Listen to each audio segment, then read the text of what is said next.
сіздерге мен Алматы облысы, Жамбыл ауданы, Қарғалы ауылы, Қарғалы нөмір 4 орта мектебінің қазақ тілі мен әдебиеті пәні мұғалімі Төлеева Балнұр Құралқызы. Менің бүгінгі бейнебаянымда мен сіздерге жи менің кейсім, яғни жи мұғалімнің рутинасын азайтады атты бейнебаян ұсынбақпын. Жиді үйренудегі менің басты мақсатым қазіргі таңдағы оқушылардың әдеби кітапқа деген қызығушылықтары өте төмен.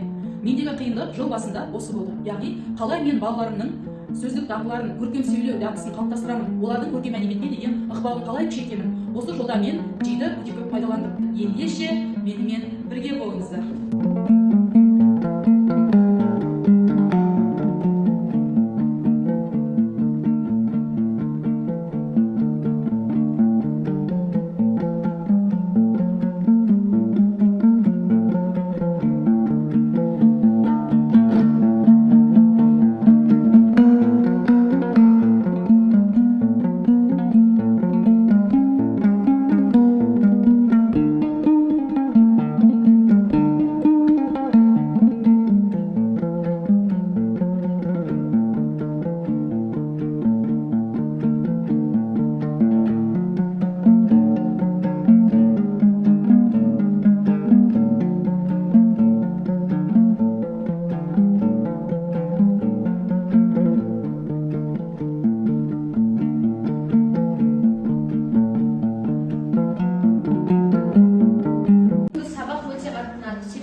көптеген видеоларды көрдік, абай атамызға өлеңдер шығардық және қалай. Маған бұл сабақ ұнады, себебі біз Gemini AI программасы арқылы сурет жасауды үйрендік. Жақсы. Абай десең ақтына ауыз толады, асыл сөзі көңілімізге қонады, толасына сөзіні көз тастаймыз, алтын күнге қарағандай жоғары.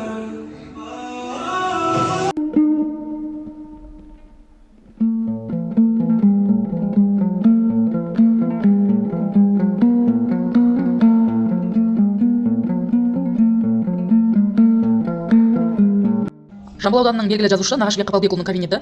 Бұл кабинетте біздің клуб бар, клуб жұмыс жасайды. Мен сол клубтың жетекшісімін. Клубтың мақсаты оқушыларды әдеби кітапқа оқуға қызығушылығын арттыру, жазушының шығармаларын насихаттау. Мен бұл жолда да жиді өте көп қолдандым. Маған үлкен көмегі тиді Жастан жетеліктің 2 әңгімесіне кино сияқты бейнебаян жасадым. Ол бейнебаян менің YouTube каналымда. Мен оның ссылкасын да қалдырдым, көріп тамашалаңыздар. Және де жидің басты бір мен үшін үлкен көмегі, мен мына жерде комикс суреттерін жасадым. Бұл бізде қос көше әңгімесі. Бала осы бір суретке қарап, бұл әңгімеден не айтылатынын, әңгіменің басты құндылығын айта алады. Қорыта айтар болсам, жи қазіргі таңда мұғалімнің ең басты көмекшісі. Бірақ жи ол бізге көмек береді екен деп, оны біз орасан зор пайдалануымызға болмайды. Жи бізге қаншалықты көмек бергеніменен, әрқашан мұғалім өз біліміне, өз тәжірибесіне сүйене отырып, оқушылардың білімін, олардың шығармашылығын әрмен қарай дамытады. Алдағы уақытта мен жи құралдары арқылы көптеген өзіндік жоспарларым бар. Тамаша болғандарыңыз үшін рахмет, баршаңызға сәттілік.